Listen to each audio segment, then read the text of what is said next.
Our first podcast guest is Kia Davis. I met Kia in entrepreneurship class, and she just had this magnetism and grace about her that made me want to know more. I'm also really grateful to Kia because podcasts aren't born perfect, and so you really have to trust the process. And taking that move of courage to say, yes, I'll be on your podcast, that meant a lot, and that means a lot. And so with that, I'll introduce Kia. Kia Davis is an educator, author, and researcher who specializes in empowering entrepreneurs, particularly women, to develop strategic and financial acumen through innovative games. With a global reach, she collaborates with diverse stakeholders in the startup ecosystem, contributing to industry research and teaching at UW and accelerators overseas. Her book, Flashpoint 100, Radical Business Growth in 100 Days, offers actionable strategies for small business owners seeking rapid growth at minimal costs. Welcome, Kia. Hello, Kia. Hi, great to see you. It's good to see you too. How are you? Very good, very good. How about yourself? I'm good. I am still thinking about the moment I met you in entrepreneurship class and you stood up. You were the first to introduce yourself. You really made a statement, and your introduction was honestly brilliant. And I approached you after class because I was like, wow, like that was an incredible 3 seconds. So will you introduce yourself to us and tell us a little bit about who you are? Absolutely. Yep. So I'm Kia Davis. Among other things, I call myself the startup fairy godmother. So that's what I introduce myself as because I didn't have a lot of time, but I also do strategy consulting and I teach entrepreneurship here at the UW. You said some very cool and big words. Can you break that down for us? Absolutely. So the reason I call myself the startup fairy godmother, it's obviously not an official title, but I first started getting involved with startups and getting really interested in helping entrepreneurs when I lived in Dubai. So I moved there in about 2011, and the startup ecosystem was really just taking off, and I just wanted to kind of jump in and play a role however I could to help ease barriers or help get entrepreneurs the things they needed. I now live in Seattle, and I work for a firm doing strategy consulting. So if you know of McKinsey, it's the exact same thing. If you don't, what we do is we will do a project for an organization like a business or like it could even be a university or a nonprofit. And they usually have a very specific problem they're trying to solve. And we come in for a few months with a team and we solve it for them. So it could be that their numbers and their profit is really low, or it could be that they've just gotten a lot of grant money and they want to understand how best to deploy it, or maybe they've had a lot of employee turnover and they want to fix that. So whatever the problem is, as long as it's within what we do, we'll go in and we find ways for them to solve it. How did you go about finding and figuring out your career path? I'm still figuring it out. Oh, interesting. And I'm 46. And I think about it almost every day. I've been doing strategy for the last 15 years in some way, shape, or form. My controversial take is that it's not really a job. Of course, people make careers at it. It's a great career for ambitious people. It's a great career for people who are, really intellectual and analytical and really want to exercise that. So I'm not putting it down. But what I'll also say is a lot of the skills that you learn from strategy transfer super well to other fields where you have the opportunity to have a bit more ownership. Mm. And so there are folks who do strategy really long time, but what you also find is a really common career path is that folks start in strategy and then within 2 to 5 years they go into something else. Like it could be anything. Work for a candy company, work for an HR company. It could be literally anything because of the nature of the skills and how general they are and how much they can empower you to really understand different types of organizations. So the reason it's surprising to me is I never thought, oh, I want a career in strategy. And I still don't see myself like that. But it's a great way to balance some of the other things that I do as well. That really resonates with me because I feel like I'm a jack of all trades, master of none. Yeah, So I come from a liberal arts background, and I used to want to just do law, and then you have a profession, you know what you're going to do. And then as soon as I decided, I kind of want to see what more there is in the world, it was like, oh my gosh, so many things opened up. Yeah. And that sounds a lot like what you do. You get to kind of experience the world and different organizations. Yeah. And that's definitely the part that stands out for me. And I think that's a great way of, if that's your thing, that was definitely my thing. It's like, I didn't know what I wanted to do when I was 25. I'm 46. I still don't know. But I'm better. I feel better about that. I was a lot more panicked 20 years ago. Now I'm like, okay, this is just how it's going to be. Wow. Can you walk me through how you navigated that panic? Because I'm currently in it. Okay.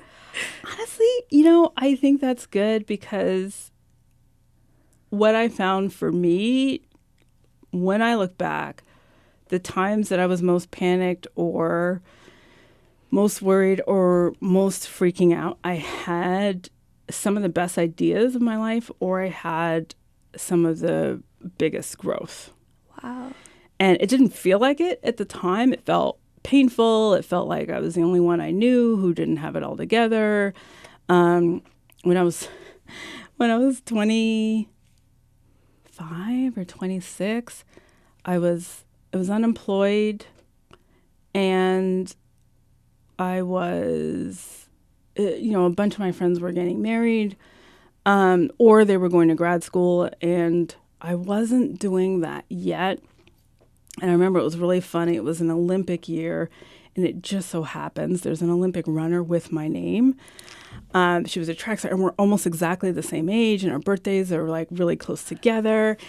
And so I was like, right? And all of a sudden over Skype, of all things, I start getting all these messages of like, hey, congratulations, you're going to the Olympics. We're so proud of you. And I was like, it's not me.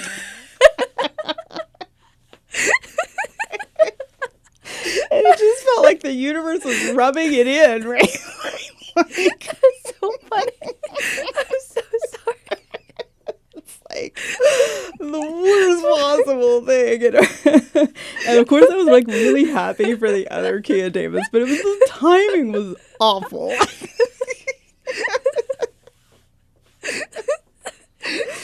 It was not great. I'm so sorry. Well, look at you now. You see? Exactly. Now I would take the fake congratulations over the Olympics. If anyone wants to write me, congratulate me on an Olympic career I do not have. Now it's fine.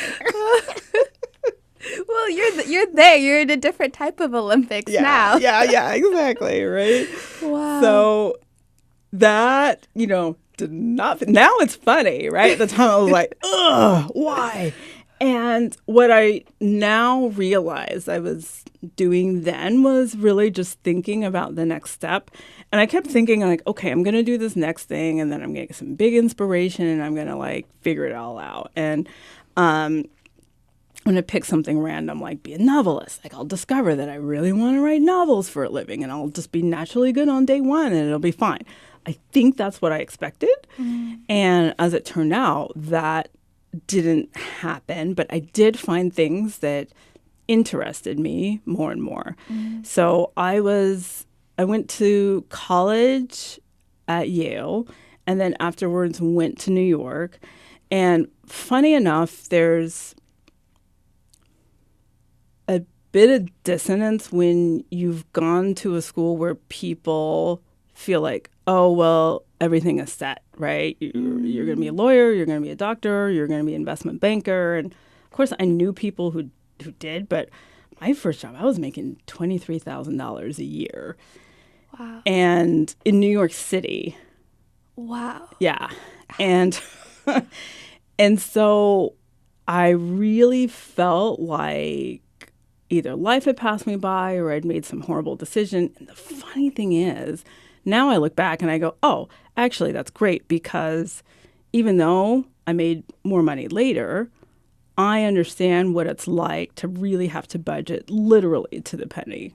Wow. I remember making decisions on whether to get the 50-cent bagel or the 60-cent bagel, and the 60-cent bagel was only for Fridays. Well, the 50-cent bagel was during the week. I know what that's like, and I now am involved with organizations or with entrepreneurs or businesses that will cater to folks who might be who might be very budget constrained or very low income. And I've been there, different situation, but I know what some of that calculation looks like. So in retrospect, I value that, but it didn't feel good at the time. And I feel like whenever I've looked back at things that were hard or difficult, there was something useful I got out of that helped me later. Partly because I was also a little bit, in some cases, I was deliberate about making the most of a situation, if you will. Yeah. Can you tell me a little bit more about what it was like at Yale in college for you, what you were studying, what you were doing, what you were up to? Sure. So I am from Seattle, so Yale was across the country, but I do have family on the East Coast. So in some ways it kind of felt familiar because I've been going every year, as a kid. But the East Coast is so different from the West Coast, and it's so different from Seattle. And so, of course, there's a bit of, no one talks about it as culture shock, but it absolutely is. And I think that's the case whenever you leave whatever situation you're in, if you go across the state, if you go across the country, whatever, right? So there was that adjustment. But overall, it was fine. I was lucky to have some fantastic roommates that were very friendly, very down to earth, very supportive. Not everyone was. So we're still really good friends to this day. And there were parts of it that were hard. There were parts that aren't. I mean, Yale's a liberal arts college. They're not, for the most part, they're not trying to run you into the ground. Of course, if you want to do engineering or if you're pre-med and you're doing biology, a lot of those courses do have a very specific and very high standard. So your brain has to work in a certain way, and there's certain things you've got to be really good at. But for me, going into Yale, I didn't know what I wanted to do. Coming out, I didn't know what I wanted to do. And so I was able to explore. And I am glad I did that. I wish I'd done it even more. I wish I'd taken classes I was really scared of because I'm not going to have a chance typically to do it in that kind of a setting, right? So it was, I definitely felt pressure, but it wasn't overwhelming.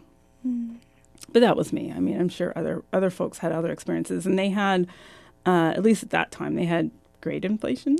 I don't know if we're supposed to talk about that, but they did, which meant that it was almost impossible to fail a class. So I didn't worry about failing because you just didn't. I think most of us now know GPA does not matter. It does not matter unless you want to do a grad program. And even then, for business, there's so much time in between undergrad and business that they're not looking as closely at what your academic record was. They still look at it, but it would have been 5 years in the past. They're looking way more at what you've done in the time since. Did that kind of impact your perception of failure in the future, though? So what failure looks like in a job situation is very different than at school, right? Because at school, it's per assignment, per test, per paper, per class, per year, right? So very defined rubrics for the most part, very defined grades.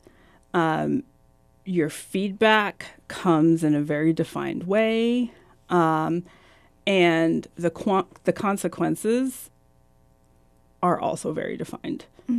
So you pass or you don't. You graduate, you don't, right? You retake a class, you don't. You get the major you want, you don't. Very well defined. Right. As soon as you get into a job situation, you start realizing that however difficult school was, that part was easier. Because you start a job and obviously different people get different jobs. They may have different levels of preparation, but I think it's pretty common that your first job out of undergrad, or if you get a grad degree, your first job out of grad school, if it's in that field, you have no idea what you're doing, and you have no idea how you're doing, and you have no idea how to interpret the feedback that people give you. And it's not uncommon that there's sort of unwritten rule that no one has spelled out to you, right? Unless you have a great mentor. And I kind of did, but also kind of didn't. It's funny, I'm just remembering my mom's godson was in New York in advertising when I got my first job. So I would meet up with him, but he was like way older, and you know, he wasn't going to like listen to me complain. Like he would give me like very specific advice. And it was good, but I didn't have like a shoulder to cry on that really understood and could help me navigate my career. You know, he was much better at like explaining how the industry worked. So I really didn't have any idea if I was like a superstar or bottom of the barrel. I really had no idea. And no one was going to tell me. You had to figure it out. Right. Yourself. You just had to like figure it out. And you know, in my case, I was like, it kind of doesn't matter. Like, do I like this or not like this? And how long can I stay? That was all that was relevant. In my case, my first job, we got bought by another company, and it was pretty clear that, you know, they were going to eliminate my department. So I left voluntarily. But just really kind of understanding where you fit, both with what they're looking for, but also with what you want, was way more difficult than in college, where you could sit with your friends and compare grades. Right. You know? Wow, that was a hard test, wasn't it? Yeah, it was hard. What'd you get? Like, there's none of that, right, really. And even performance reviews at most companies are frankly not in-depth, not representative. A lot of places they can be a joke.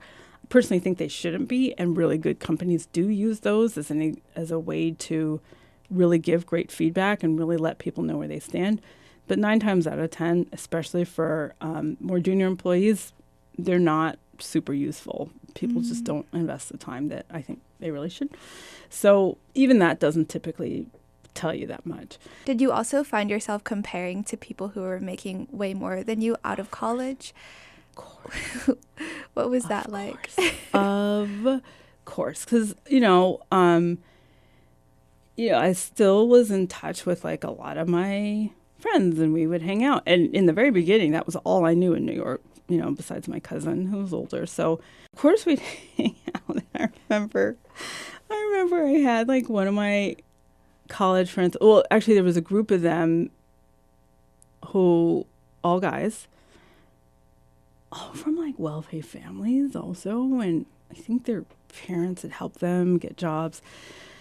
They were all in investment banking, and they all moved to New York, and they were all roommates together. And I remember being at dinner at some overpriced French place, and I just across the table, I noticed the watch on one of them. I was like, "What kind of watch is that?" And he was like, "Oh, this is a Rolex." Like 24. I was like, oh, this old thing. Yeah. Like, oh, of course you have a Rolex, right? And like, I didn't want a Rolex, but I didn't know that there was a possibility of having like a Rolex income. I was like, wait, I thought I was this, but now I realize I'm this, right? Income wise. And so it didn't, again, like that was tough, even though I thought what they were doing specifically was super ridiculous. I remember we lived in a $10,000 a month apartment. Oh my gosh. That's crazy. Okay, fine. That, right. Of course, they couldn't afford. Because right. Even with a good job right out of college, that's going to end up being a little bit much. So, yeah, but what I was doing that a lot of my friends weren't doing is I was actually working in my major. I studied psychology, particularly consumer psychology and influence and persuasion. And at the advertising agency, I was in this tiny department that applied consumer demographics research to our existing clients and to our prospective clients. So if we were targeting a particular consumer segment, we would go and do secondary research, but we would do research on what's their life like and how old are they and how do they think about this. And I remember we had a detergent brand, and we found that it was mainly women and mothers and wives in the home, particularly mothers, that were doing laundry. That was kind of the target segment. And what was on their mind was their relationship to their mother and some generational things like, hey, they were working, and the vast majority of the middle-class women, their mothers had not been working when they had raised them. So they were women who were working and at the home and raising the kids and thinking about like what that difference was and dealing with the guilt of, oh, I'm not 100% here for my kids and maybe I'm not 100% there at work. And they were one of the kind of the first generations to really be grappling with this. And it was very different from their mothers who maybe were criticizing them for some of these choices. So that was really interesting to bear to an ad about fabric softener, Wow. But that was the kind of stuff that we got to do. So I absolutely love that because that was exactly what I had studied and what I was interested in. So I didn't regret it, but I was not living, I was not making a living wage. Not really. Not for what I wanted to do and had to do. And yeah, it was not. Wow, that's tough. But I really admire that. I can definitely relate as well. And especially nowadays when you see all these YouTubers who are making millions, or I have friends who right out of college get 6-figure tech jobs. Right. Because I do also know a lot of people in corporate America who are just unhappy. Exactly. They're getting paid a ton, but it's like, is it worth it? Yeah, exactly. And your $100,000 folks, they might be happy and they might not, right? And it can also function as like, if you ever heard this term, like golden handcuffs. Like you don't feel like you can leave because you're making so much money. Exactly. And in my case, if I was ever going to be making $23,000 a year, that was the best time to do it because I didn't have anyone else to worry about but myself. My student loans were pretty small. I didn't have any dependents. I didn't have a mortgage or any of that. So that was the best time to do it, right? Wow. Well, so you went from Yale to New York. Tell me about your next phase of life. The next phase was going international. I know. I noticed you said you've lived in the UAE, the UK, and also the USA. So do you just like countries that start with U? What's going on there? Perceptive. I actually didn't realize it until probably about like 10 years ago because I realized I had lived in every country that starts with the word United. Or at least I thought I had. And then I had a project in Tanzania, and it turned out that like Tanzania's official name was like United Republic of Tanzania. So I was like, oh, there's actually 4, and I got that one too. And then New York. And then New York. New York. Exactly. So, when I was in New York, I've always had a thing about like international things. And, my family always had a lot of like international friends. So I always grew up with folks from all over the world and, eating different kinds of food, speaking different kinds of languages, learning different kinds of histories. I wouldn't say extensively, but I was always like really curious about that. And so when I was in New York, I really wanted to live abroad, and I had no idea how to do it. And so by the time I was like 24, 25, I'd had a few different jobs. I didn't have a giant nest egg. I had no idea how to make the jump. I didn't know where to go. But I had met some folks who were Americans at a school in London. And I was like, oh, so if I get accepted to a grad school in another country, then I'll be in another country. The logic. I love it. Check that box. I was like, why don't I do that? Because it was like, well, passport and visa and language and, apartment. I was like, but if I just go to another school, they'll figure all that out for me. So that's what I did. And I didn't even know. I figured I wanted to go to grad school. At that point, it didn't even have to be international, but I was just like, ugh, like I said, I've done a few different jobs. I was like, I just want a bit more focus to my career. And so I was just doing research on different types of grad programs.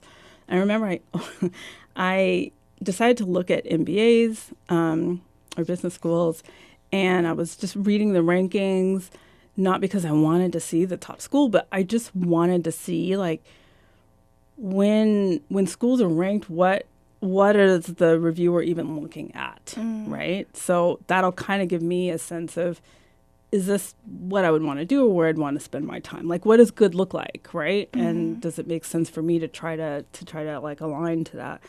So I was reading, I think it was Business Week, and off to the side, it said like international programs, and there was this little blurb about like 3 or 4 schools, and the top one had this funny name. It looked like INSEAD without the T, and it said it was in France. And I am not exaggerating, it was one paragraph. I got 3 lines in. I was like, I'm going there. Wow. I'm going to go there. That's it. I'm going there. Oh my gosh. It was INSEAD. I now know how to pronounce it. Wow. And it's in France. And, you know, it's a top business school. It's a standalone school, not like here where they're always kind of attached to larger universities. I don't remember what the blurb said. I should go back and try to dig it up. But whatever it said, I was like, I'm in. I'm in. Yeah. So I went and visited the campus. I convinced a friend of mine to like go to Paris. Let's go to Paris. I'm like, oh, by the way, I'm going to take one afternoon and just go off to the French forest and check out this grad school. Wow. So I did that, and everything that I looked at was like, yes, absolutely, this is where you belong. And so I was going to apply one year, and I put it off. I don't remember why.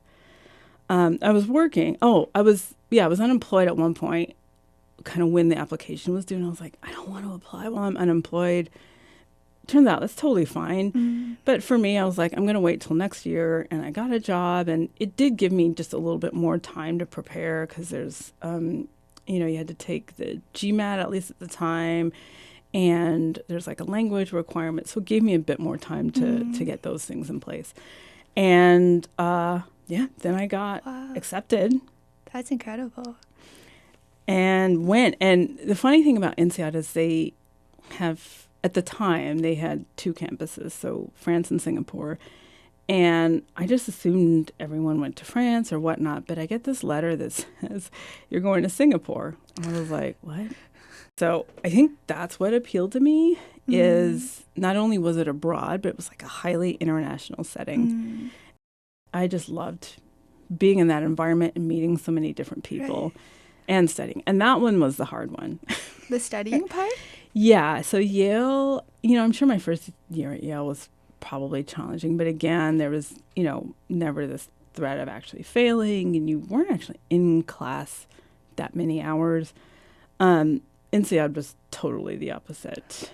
You were in class for like 9 hours a day. And there was like 3 to 4 hours of homework. And it was incredibly intense. Oh, my gosh. Yeah. Was it still up your skill set, or was it more technical? It was not. They sent out like a suggested reading list summer before, and like the good little student I am, I did it. And they told us to get this textbook and to read a few chapters out of it, and I did that, and I was like, I don't really understand, but I'm sure they'll explain it in class. Wrong. So I get to class, it's my first day, and of finance class. And I've never taken a finance class in my life. I've never taken accounting. I've never taken economics. I read the book. I didn't understand it. And the teacher just jumps in as if we were finance professionals almost. She was like, okay, so let's review how the formula for XYZ works. I'm like, the formula for what? Like, I was literally on the verge of tears. I was like, I cannot cry on day 1 in class. I can't be that girl. So I was just like very quiet, just trying to like let it all wash over me. It was really hard. And then come to find out, a huge chunk of folks who were there, like a third of the class, had been strategy consultants, which is just the direct professional application of business school. Like when you go, the core classes, all that stuff that you do is the exact same stuff you do as a strategy consultant. I didn't know that. I just thought everyone were geniuses. The other 3/4 or 2/3, I can do math. The other 2/3 were engineers. I still don't know why, but everyone was an engineer. And that mindset is also very particular. It's very structured. It's very input output focused. It's very like efficiency focused. And that, like, I had done business seminars, I had done like collections, I had done advertising. Like, that was so far away from how I thought about things.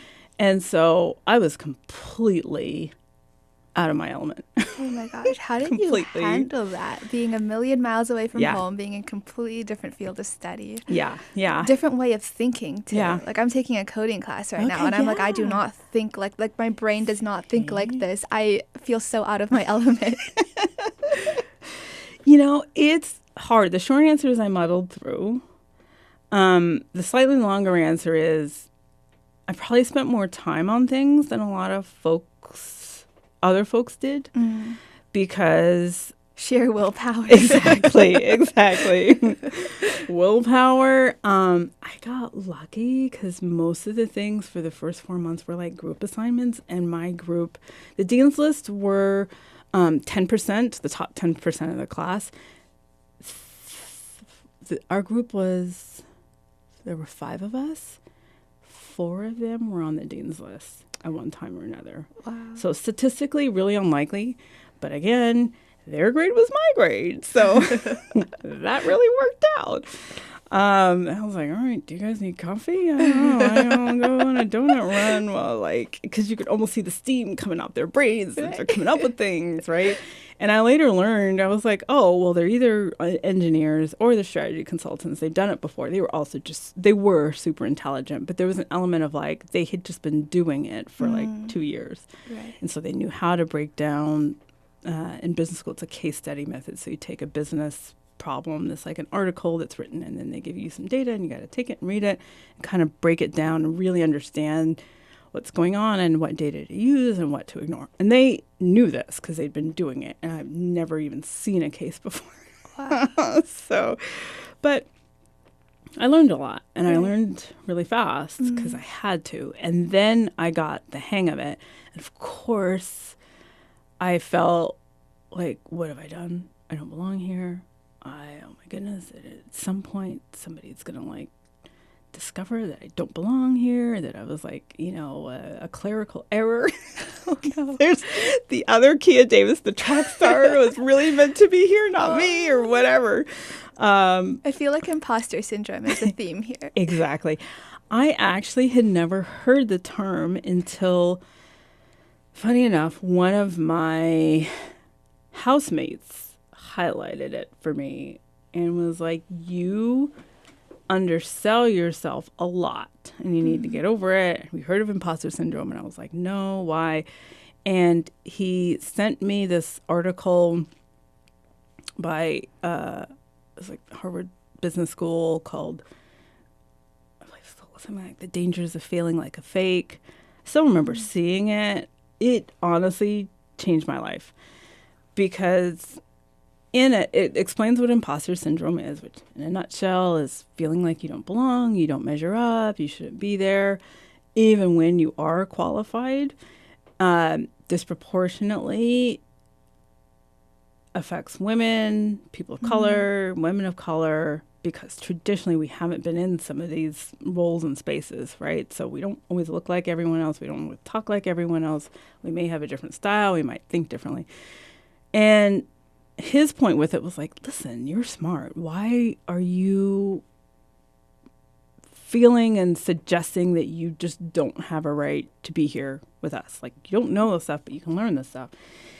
And again, it was a game changer for me because in the article, it spells out why we can be selling ourselves short, how imposter syndrome affects not just us, but the folks around us, and how to get through it. And just because you feel like you're out of place doesn't mean that you are. Interesting. You know, and there are many other people who might have it. And it's the kind of thing people don't always want to volunteer, right?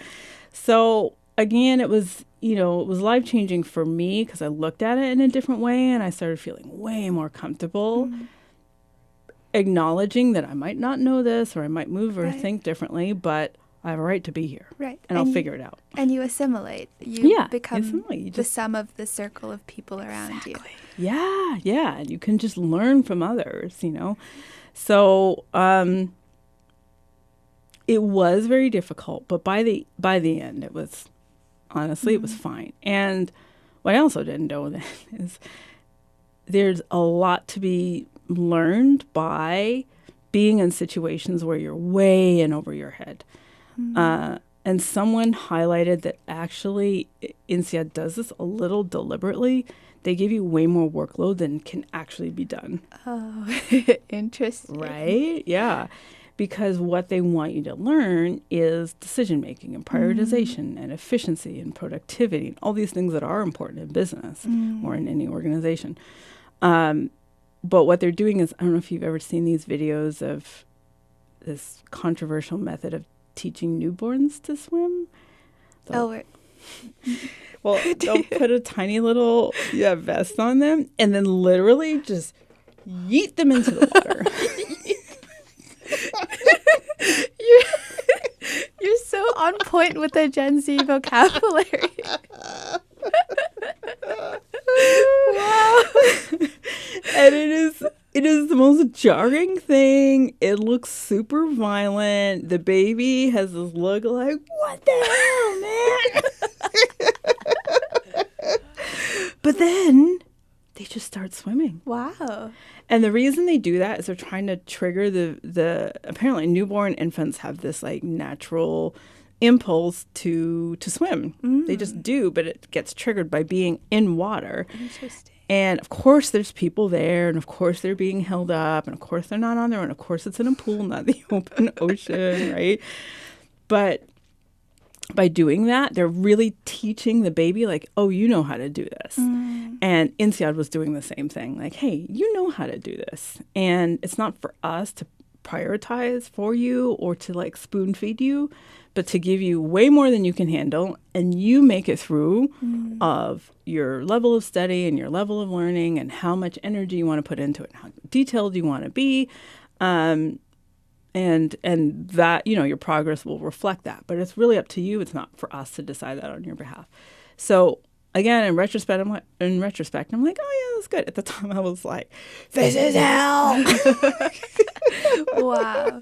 So in the few seconds that you were able to get away from school, what was it like? I mean, you were living in Singapore. Yeah. You were at an age where you could do anything you wanted, pretty much, right? Yep. No strings, nothing like that. Yep. So tell us about, what was life in Singapore like? You ask such good questions. So turns out when you're in an environment like that where everyone's far away from home and you're in some really like thriving metropolis and you're in a really intense academic situation, the partying is also really good. So you'd think that you'd spend every, available moment sleeping, but just the opposite. Like, we made the most of, like, every minute. We got to know all of the clubs in Singapore. We would have these, like, huge, like, barbecues was the thing, because we were in these, by Seattle standards, they were luxury apartments. By Singapore standards, they were just normal. So these, like the Rolex. Exactly. Like, this is just normal. This is just how you live now. Singapore is tropical, so, you can do stuff outdoors all year round. And we were in these, like, developments where half the class was in one development, half the class was in the other. Every development had multiple pools. Like swimming pools? Yes. Whoa. Oh, yes. I remember mine had at least 3. Wow.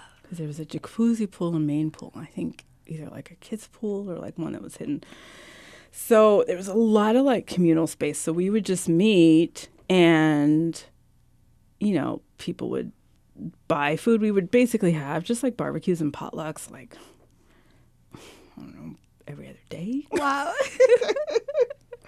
And even if it wasn't like scheduled, like one person would start.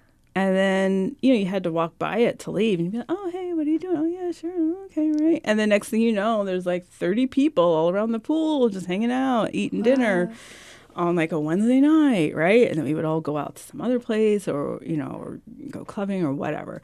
Wow. So that was great because you got to meet people and see people in a lot of different situations. And we had our accounting professor of all people, like, you know, for most people, the most boring subject.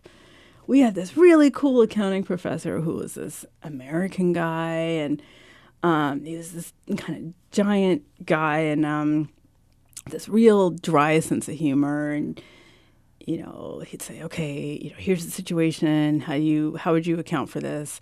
He'd be like, oh, you do it like this? And you go, yeah, you do it like that. If you want to go to jail.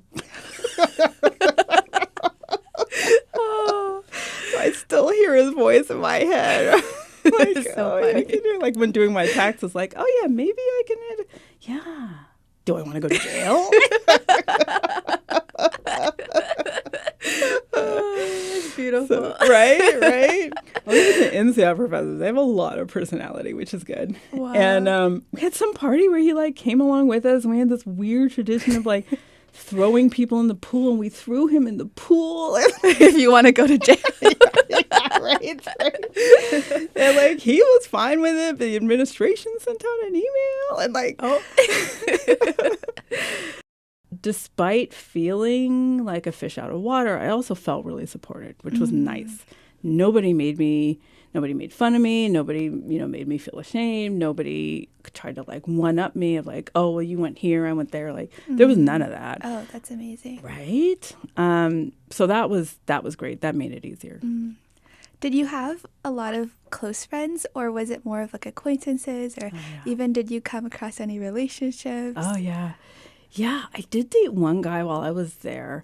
Everything at INSEAD, because it's so intense, and it's only 1 year. It's actually only 10 months, so that's why they throw everything at you.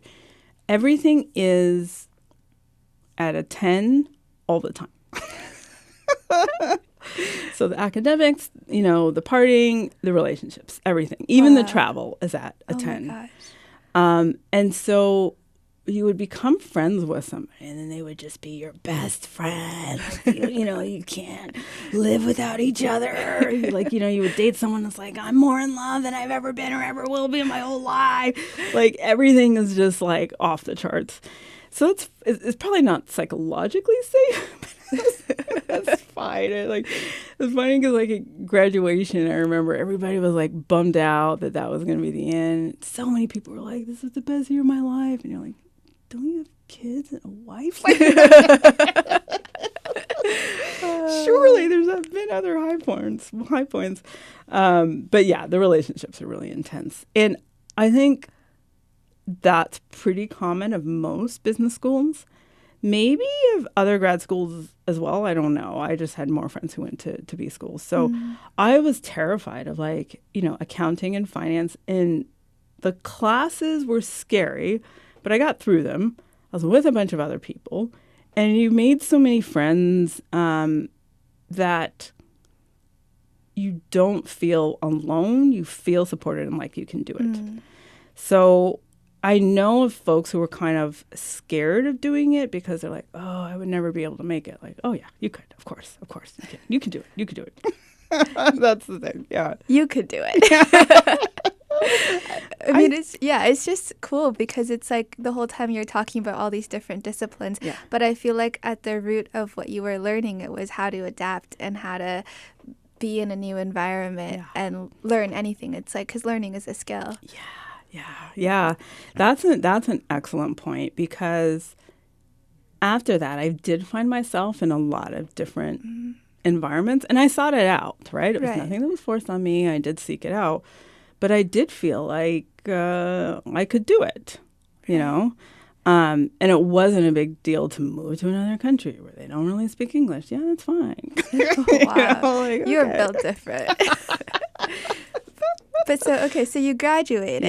Yeah. And then you're back out into the world. Back out into the world. Yeah. Yes. What was that like? So that was the first time I did strategy consulting, and I was in London. So I moved to London. 60 folks from our class moved to London. So it was just like, school continued. But just in London. Way more expensive, I'll tell you that much. Wow. And I was doing strategy consulting for the first time, and I was like, oh, no problem. I've got this. I've got an MBA. I know everything there possibly is to know. And I realized, like, week one, I was like, I have no idea what's going on. I don't know. And I remember meeting up with two of my B-school friends. One was in investment banking. One was doing, it's finance, but it's like oil trading, and we're all at the bar, and it's like, oh, how's it going? It's like, yeah, it's good. I'm learning a lot. Yeah, I'm getting to know people. It's like, yeah. How about you? Yeah, same. Learning a lot. How about you? Yeah, it's good. And then there's a pause. The investment banker guy goes, I have no idea what I'm doing. And we're all like, me either. I have no idea.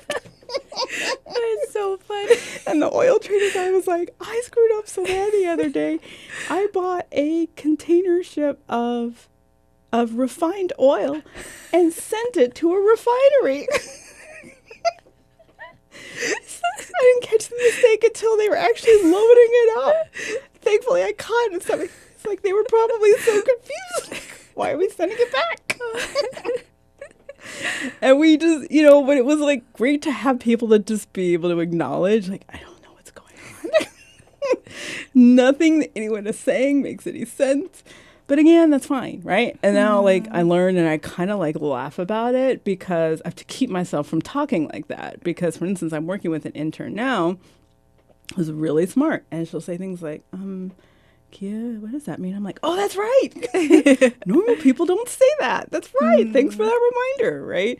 So, I don't know. It was funny. And then, of course, you get the hang of it. And then you decide you don't like it. And you even do something else. Wow. So, yeah. Wait, so why London? It was easy. So, You act like all these major life transitions are nothing.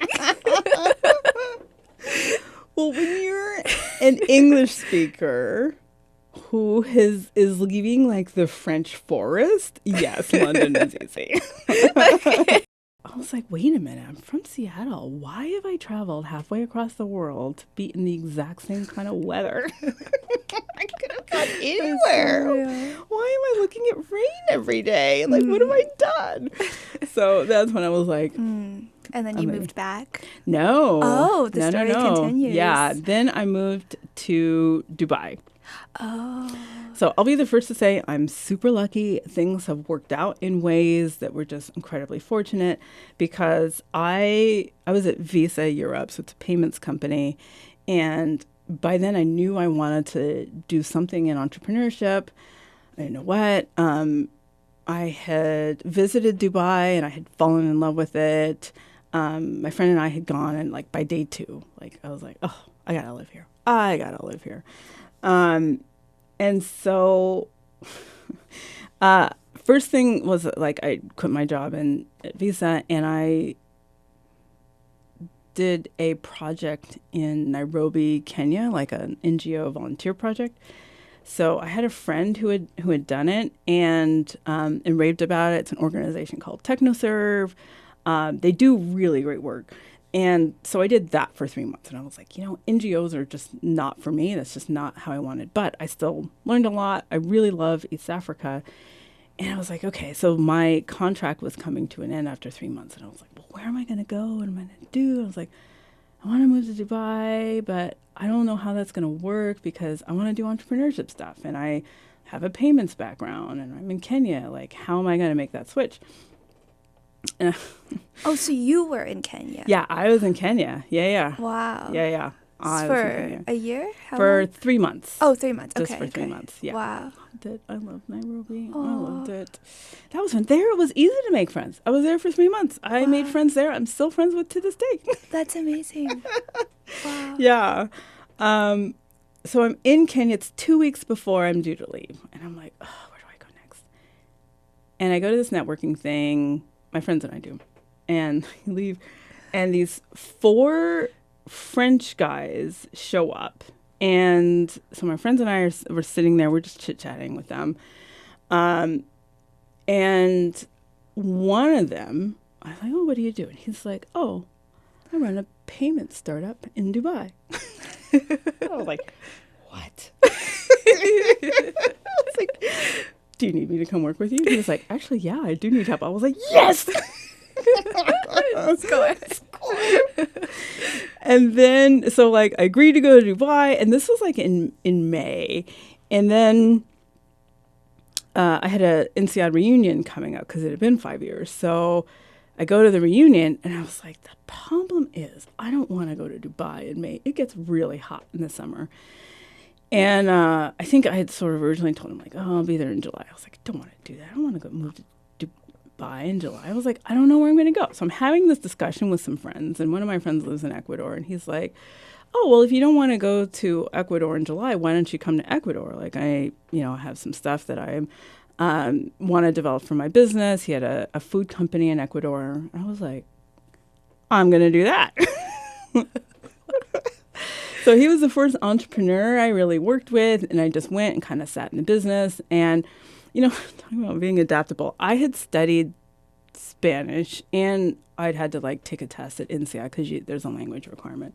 So I'd had, like, high school plus a little bit of, like, brush-up Spanish.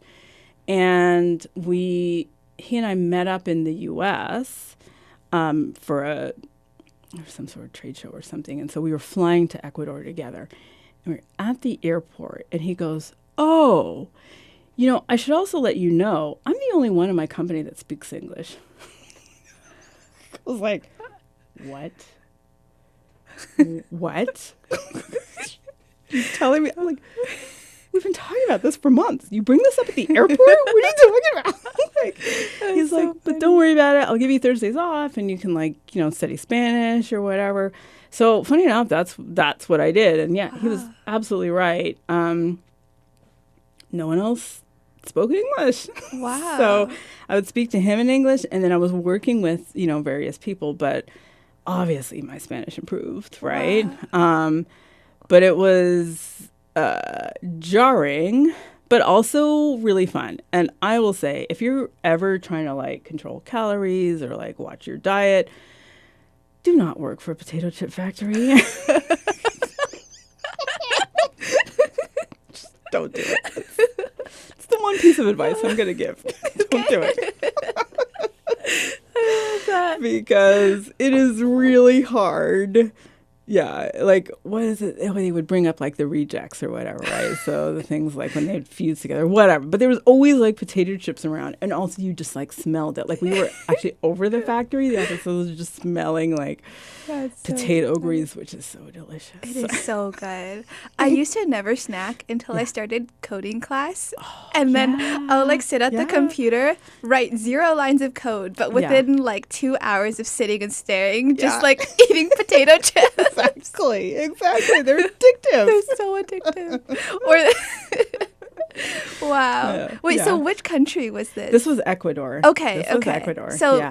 So it was Kenya, Ecuador, and then Dubai. And then Dubai. Okay. Yeah. And then Dubai.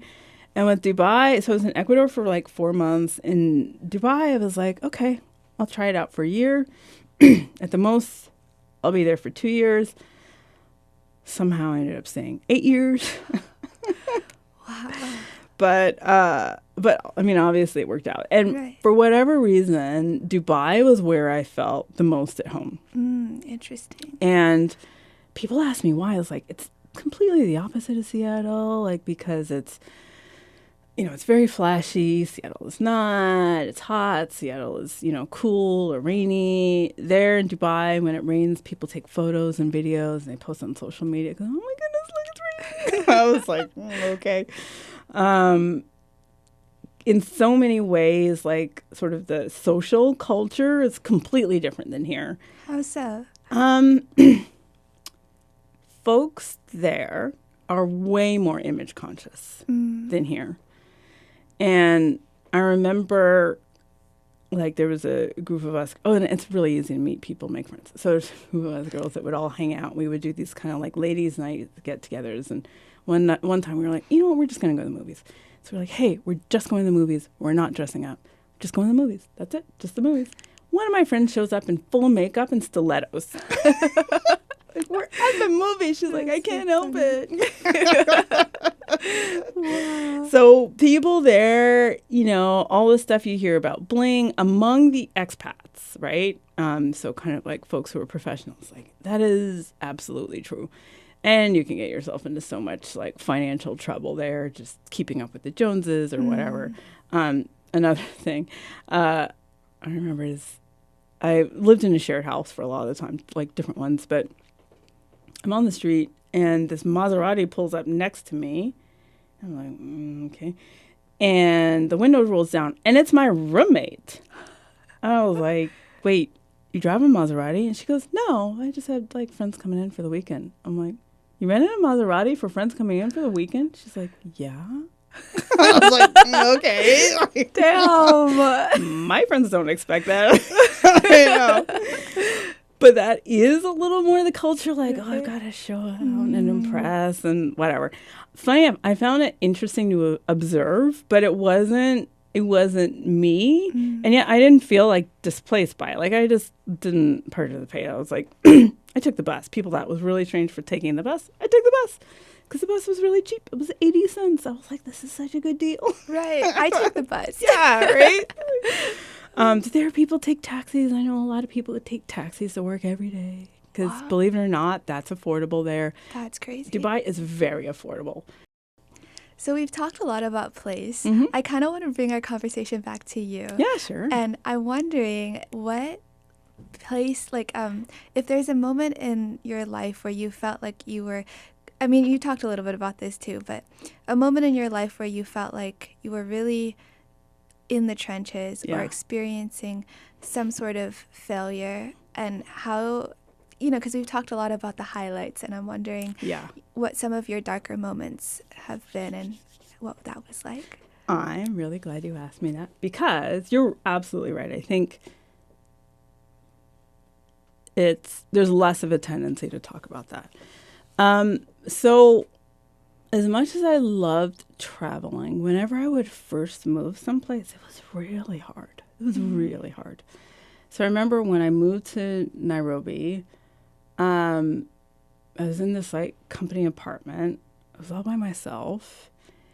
And during the day, the research I was doing for this NGO, I was working on something in the food industry. And so pretty, you know, whatever, like, you know, no big deal, food. But the research that I was reading and doing and understanding more about the lives of the folks that we were looking to impact was absolutely heartbreaking, right? So nutrition and poverty and at that time, so this was 2011, still really wrestling with HIV/AIDS, and that left orphans, and it talked about what their lives were like. And there was some of the things that I heard were really unimaginable. And then I also I had Kenyan friends who were super wealthy, right? And who were really well traveled or whatever. Obviously, there's a spectrum, but of the folks that were really dealing with a lot, it looked very different than what poverty looks like here, right? And again, I was lonely. I didn't really understand the culture. And then Nairobi, like once you learn how to navigate it, you can stay very safe. But unfortunately, it's not a place where you can just go and just be, you know, walk around and not pay attention. Like there is a real security issue there. So I didn't know where I could go safely. I didn't know, who I could trust. I was like, is this a good neighborhood? I don't even know, right? And that honestly was difficult. And I cried every day. I was lonely. I was like, what am I doing? I had studied Swahili before. I would try to bust it out. I could barely remember anything. Swahili is a fairly difficult language, but still, like, Swahili wasn't getting me anywhere. At work, I was working at the NGO. I don't know. I just wasn't like super. It took a while for the other folks to kind of warm up to me. So, no, that was tough. I mean, I just wrote it out. There were no special skills. Didn't learn any tricks at all. But that was really tough. And Ecuador, same thing. The big thing was I was in Quito, and the big thing, entertainment was kind of to go and go downtown and sit and eat dinner, maybe have a beer. That affected me way more than it should have because it's really high altitude. I was just lonely, really lonely. And, in both cases that changed, or I maybe found things to do or whatever. But it's not easy. And it's funny, I don't suggest to people to go and live abroad just to do it. If they want to, I say that they should do it. But I don't suggest that everybody should do it. I really don't. Right. It's hard. It's really hard. And you're away from your family. And, my family was doing this thing of like, oh, if something happens, we're just not going to tell her because there's nothing she can do about it. Well, I felt super isolated. Find out about things after the fact. Oh, this person had a health emergency or this, that felt awful. So it was really hard. But for whatever reason, I just kept doing it. Wow. Yeah. I admire you a lot. I don't know. It's funny for me, it felt right. And that's kind of the only thing I would say is if it feels right, yeah, absolutely. But it didn't feel like a hard choice. Right. Like hard things happened, but like it didn't feel like a hard choice. So what about, so you're in a time machine. Yeah. And you could go back in time and meet a younger version of you. Yeah. Which age of you would you choose? And how would you spend the day with her? Oh, wow. So I probably would go back to INSEAD. Only because that's where I could get the most out of a day. And I would like sit in class and I would like listen for pleasure. And then I would hang out with my friends and I would like... Oh, but you're hanging out with you. Oh, just me. Yeah. What would you tell her? What would you... Oh. Yeah, I would just be like, don't worry about it. It's going to be fine. Like, I literally can't... I remember being really worried. Up until yesterday, right? Like, constant state of worry. Like, obviously I did stuff despite it. But I was always like kind of worried about something. And I don't know, I think I would just say, hey, it's going to be fine. Don't worry about it. Like, it's not always going to be easy or comfortable. There are times you're going to hate it, but you're not going to die. Right. Or if you'll allow me this kind of like off-color, example, I'd be like, well, am I going to have to prostitute myself under a bridge? Okay, no. Okay, then yeah, fine. It's going to be fine. Never prostitute myself under a bridge. For those that do, fine, right? Yeah. If that's a choice, great. But obviously you want to have some agency. So it was never catastrophic. So that's what I would tell myself. Like, don't worry. Just relax. Just relax. Relax. I love that. That feels so good to hear. And then what are your next steps? What are your dreams for the future? Figure out what I want to be when I grow up. What is that? Do you know? I don't know. I don't know. The thing is, I know what I like to do. I don't know what job that is long term. So I like strategy consulting because I like problem solving. The other thing that I'm doing at the moment, I was doing pre-COVID and I just restarted, was designing a series of business games around like business topics, like for entrepreneurs, because like to be used in a workshop setting, because I also do training and as you know, teaching of entrepreneurs. And what I found is that folks will sometimes shy away from things like accounting when I feel like, hey, if accounting is taught the right way, I'm not going to say it's fun, but it's going to be super intuitive, it's going to be super logical, and it's going to make sense, and it's going to be super unscary. But I think the traditional way that it's taught, as great as my accounting professor was, the traditional way that it's taught is so much about math and mechanics when it's really about storytelling, frankly.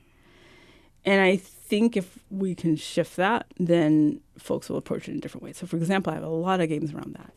So I would love to do that more. I want to continue working with entrepreneurs. Honestly, I really don't know. But I never knew anything that I did before it happened. So, Okay. Wow. So we'll see. Oh, I'm so excited for people to hear your story because I feel like in the media, it's like I went to this school and then I went to this school and then I knew exactly what I wanted to do for the rest of my life. And everything is planned down to the second. Yeah. And it's so liberating hearing how you just went with the flow and let life happen. Oh, thank you. Thank you. You know, I'll also say, like, my family was really supportive. They never gave me a hard time. I didn't have to financially support them. I think I would have made different decisions if I'd had to support my parents or siblings. And again, being American, you have way more freedom in where you go and how you move through the world. So I was lucky. I was super lucky, you know, and I had a lot of privilege in that regard. So I felt very supported for that. So yeah, thank you. I appreciate that. But I also recognize that I had a lot more freedom than even some of my friends did. I have friends now who support their parents and they didn't really they don't have the option to really say like, oh, I'm going to just quit my job and move to another country and see what happens, because that would impact their parents, right? In a way that, you know, they don't want to. So thank you. But I also know that it's different for everyone. And but to whatever extent that I think people can, they should, even if it's just like watching videos or, you know, taking a class or whatever, like there's so many different ways to experience the things that we want to do. I love that. and your story is your own, and it's you've really created the life that you've lived, and it's really an honor to be able to look inside at your trajectory. That's very kind of you. Do you have any parting thoughts or anything you want to say? What I realized with the imposter syndrome stuff, and like the time that the three of us after B school were having a beer and we kind of confessed we didn't know what we were doing, I spent a lot of time thinking other folks had it more together and they didn't, right? They may have gotten a contract earlier or a higher salary, but I way overestimated how much folks were on top of things. And even some of the same people who like, oh, they had it all together, 1 year, next thing you know, like maybe they were in the deep end also, right? Or I lucked into one thing. And so my investment banker friends, funny enough, like I ended up working at a hedge fund. It's kind of a weird story, but my investment banker friends, the ones with the Rolexes, were coming to me going, oh, how'd you get that job? Do you have any advice? I was like, what? Wow. So it's really hard to like compare yourself fairly. You don't know what they're going through. You don't know what's going on.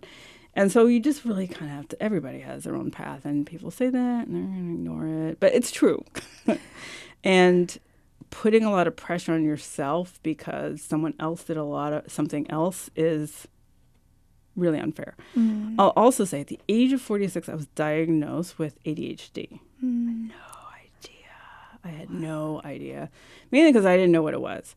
And so a lot of things where I felt out of step with my peers, I could look back and go, oh, I had ADHD. Things work differently for us. Like we think about things differently, but we also manage things like our lives differently, right? And our approach to things that require even paperwork or whatever.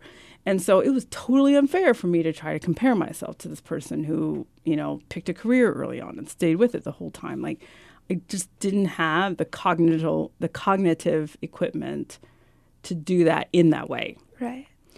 And what I did worked for me, it probably wouldn't have worked for them, right? So But you just never, like, I didn't even know what was going on with myself. So I don't know, you just never really know what's going on. And so it's super unfair to kind of go, oh, you shouldn't have done this or that, or this person did this or that. And they may even try to put that on you. It might even come from your family. But to the extent that you have, like, agency and freedom to craft things the way it works for you, I say do it. You want to drop out of law school? Drop out of law school. You have my permission if that's what works. It's never worth comparing yourself, because as we learned through social media, their life is not even their life. We see the edited version anyway, so it's not even a fair comparison. So that would be easy on yourself. Make your own path where you're able. Thank you. Absolutely. That means a lot. I feel like I got to live vicariously through you, and that was amazing. I went all around the world. Well, I'm getting to live vicariously through you. Like, this is so cool. I was like, to start a podcast is, like, amazing, right? Like, I know it's a lot of work. I know it is. Thank you. And so that's awesome that you've decided to do this. And I love your questions. You're a natural. You've got a lot of talent.